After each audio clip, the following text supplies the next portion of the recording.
Hey, it is Sunday Social Security Roundup. I have Charlie with me. Yeah, I promised I would, right? Um, anyway, here we go. So this is the first one in 2024. So as you know, this is the whole entire last week, and it's just a little blurb so you know what was put out in case it's something that you can use. Alrighty, and pardon my boo-boo right here. That's related to that cold. Yeah, I know. It's like a cold sore. Yeah. Okay. Yeah, Charlie.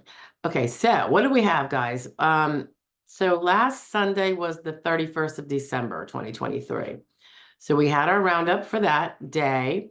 And also that day, Sunday the 31st, New Year's Eve, um, had a video about regarding rushing your appeal. Generally, I was talking about when you're rushing your appeal after reconsideration denial, because then all you've got left is ALJ, and you could be cruising to a hearing, and you may not be wanting to go that fast for the reasons noted in this video. It can also apply to if you get denied on initial. You may not want to rush your appeal that you have a full 60 days to get in for these reasons. On Monday the 1st, Happy New Year, January 1st, 2024, there was a little share about self-representation and how sometimes it can support a denial. I would say, before anybody freaks out, that is not typically the case, but there will be certain types of impairments where that could be true. And it has been noted by one or more administrative law judges in their denials, from what I understand. Okay, so then January 2nd, that would be Tuesday. This was about going to college while you have a pending claim, and whether or not that will hurt you, and ways in which, if you're going to do it, you can best make it not hurt your claim. So I think that's important for anyone who wants to get on back to school, part-time or full-time. Okay, the next day, the 3rd. So that was that Wednesday. This was a pullover from a different platform that has my videos. So this one is an older video, actually, probably a year or two, maybe. And it's about when you're on SSI and your financial accounts, and how if you ignore them, they can come and bite you in the butt. So you have to remember, always be on top of your finances. And this goes into that a little bit and explains what I'm talking about. Also on the 3rd, because I didn't know that one was going to pop out, I let them pop out a different one. And this was a video on how to order your whole SSA file, the form included, and it's actually the form stuck up on the screen, and I'm explaining it. And I'm explaining various things you can add or qualify your request regarding, and also what I take to be some inappropriate and untrue statements, sometimes by an SSA individual, as to what you can and cannot order. So take a look-see at that. That's when you're trying to order your records from your whole file from the SSA. And there's a variety of reasons why you might want to do that. So you could take a listen if that's what you want to do, and it also directs you on how to do the form. Okay, January 4th. This was about the situations when a claimant is eligible for both SSI and SSD, and that kind of concurrent dual eligibility. Also on January 4th, oh, this was just something different.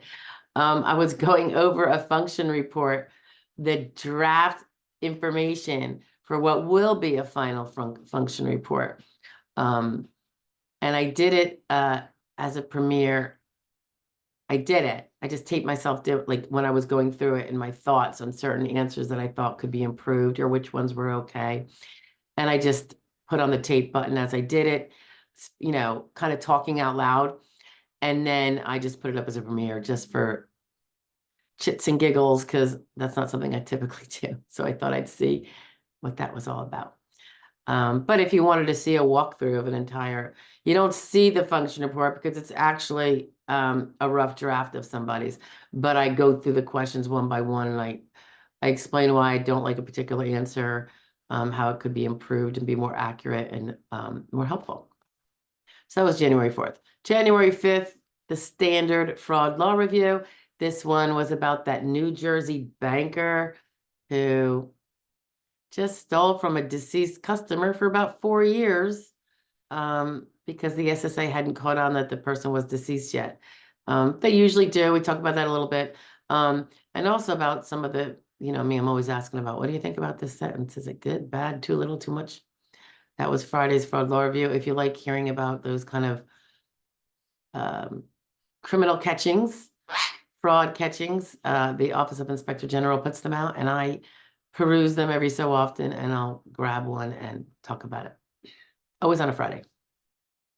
Also on Friday, for just a regular throw out there, was a short, actually not as short as some. It's about kids' Social Security survivor benefits when the kids are living in different households. So multiple survivors under one deceased parent. Kids are split into different households. What happens?